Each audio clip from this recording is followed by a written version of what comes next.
આજે આપણે મેંદુવડા બનાવીશું. મેંદુવડા બનાવવા માટે પહેલાં મેં 250 ગ્રામ જેટલી દાળ પલાળી રાખી 2 કલાક માટે. એના પછી મેં એને પીસી નાખી. અને પીસીએ ત્યારે થોડું પાણી ઉમેરતું જવાનું અને પીસવાની, જેથી આપણે વડા પાડી શકીએ. આપણી પાસે હવે પીસેલી અડદની દાળ તૈયાર છે.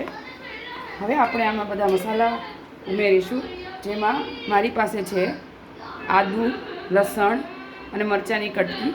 તમે જો ઈચ્છો તો આને બહુ બારીક સમારી શકો છો, પણ જો નાના છોકરા ઘરમાં હોય તો પછી એના માટે બહુ તીખું થતું હોય છે. જો મોટા કટકા હોય તો એ કાઢી શકે છે. ધાણા ભાજી આપણે થોડીક નાખીશું.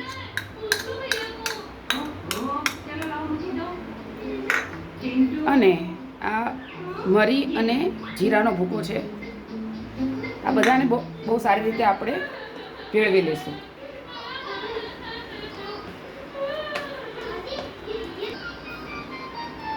મીઠું નાખશું આપણે સ્વાદ અનુસાર.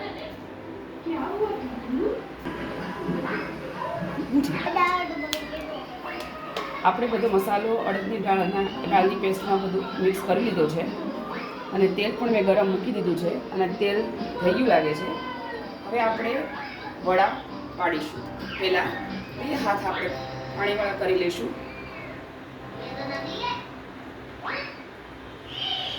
આવી રીતે હાથમાં ચોટે નહીં એવી રીતે આપણે લઈને અંદર અંગૂઠાથી કાણો કરીને મૂકી દઈશું.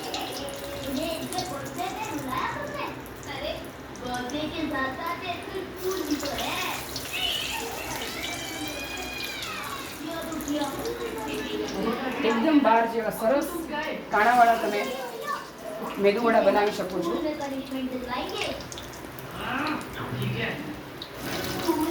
બજારના તૈયાર મશીન પણ મળે છે.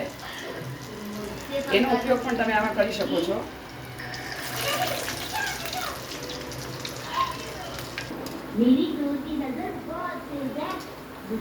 આવી રીતે આપણે જારેથી એને ઉલટાવીને જોઈ લેશું. એકદમ આછા રતાશવાળા થાય ત્યાં સુધી આપણે એને તળીશું. હવે તમે જોઈ શકો છો આછા રતાશ ભર્યો કલર આવી ગયો છે વડામાં. હવે આપણે આને કાઢી લઈશું. આપણે અડદની દાળ સાથે મગની દાળ પણ ઉમેરી શકીએ છીએ, પણ જો આપણે પાચન શક્તિને હિસાબે જોઈએ તો અડદની દાળને પચતા થોડીક વાર લાગે છે અને મગની દાળ તરત પચી જાય છે. એટલે બને ત્યાં સુધી એક જ દાળના બનાવીએ તો એ આપણે હેલ્ધી બને છે.